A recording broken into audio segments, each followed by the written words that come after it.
It's been 50 years now since I first met Coach Merris.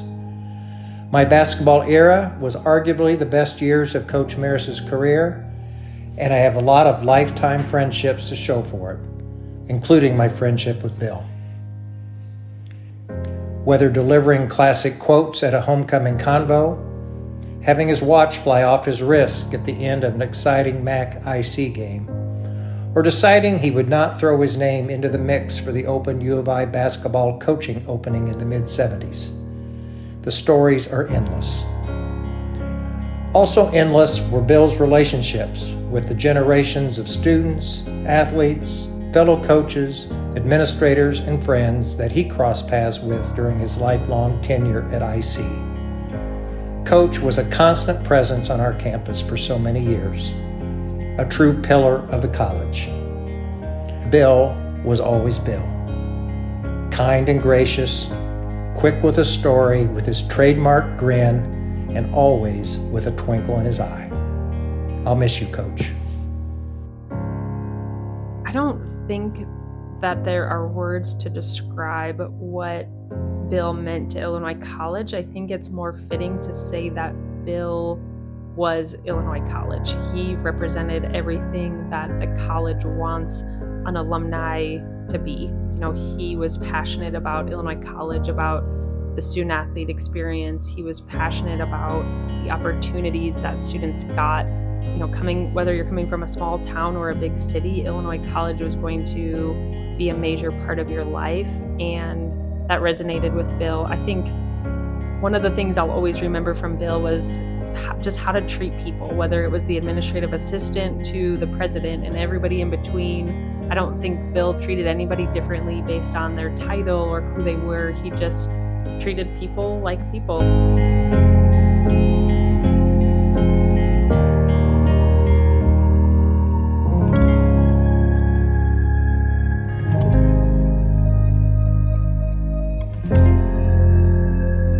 He was always devoted to his players too. And he always remembered you. Whenever he came back, he remembered your name. And I thought that was one of his strongest attributes, is he never forgot anybody. He always had Illinois College at the top of his list as far as, his dedication to the college, what he did here. It was something that he was very passionate about. And just the experience of getting to know somebody that had been here that long, had that background and history of the college, and somebody that could definitely tell a story. And a lot of those stories that he told were true. They were hard to believe. And so I think that's probably the biggest thing I'll remember about Bill, is the time that I was able to spend with him, to get to know him throughout my time here at the college. He cared about the college. I'm sure I wasn't around when he coached. He wanted to win games, but he thought there were other things just as important. Treating students well and doing things to help the college, which meant coaching 2 or 3 sports, teaching classes. But then he stuck around. He was still around after he retired. He was always like family. To alumni, I'm sure they regarded him in the same aspect. But I think it would just be remembered for his longevity, and he worked at a place he really, truly cared about. That's the main thing, and there'll never be another guy like him, that's for sure. What I took from Coach was your family comes first, your teaching and coaching comes second. Be fair with your coaching. You're not going to get everything right, but do what you think is right. Love you and miss you every day. Give Marilyn a big hug and kiss from the Rowland family. Thanks.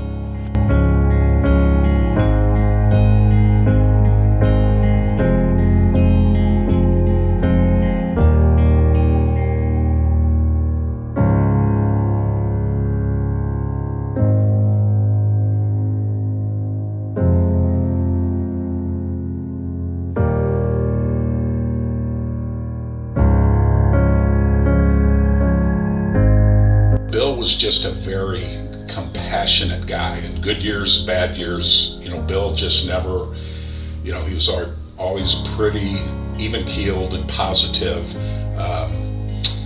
just one of the best guys, and certainly a guy, him and Joe, probably two of the most influential guys in my life at that time of my life. I could go to Bill with anything. He wanted you to succeed. That's the best thing I can say about Bill. He wanted you to do well, not only in school, but post-college too.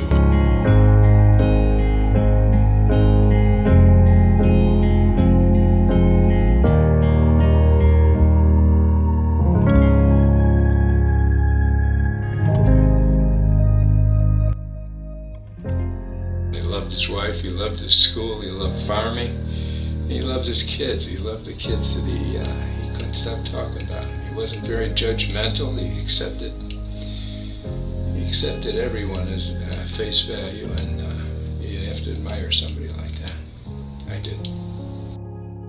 There was more, in Bill's opinion, to life than playing basketball, and we certainly enjoyed doing that. But he could sure make it fun.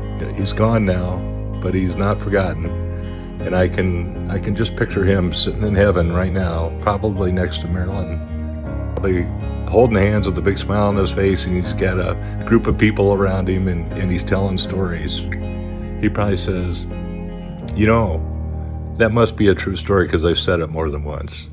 I think the world of Bill. He's been a big part of my life, and I'm going to miss him dearly.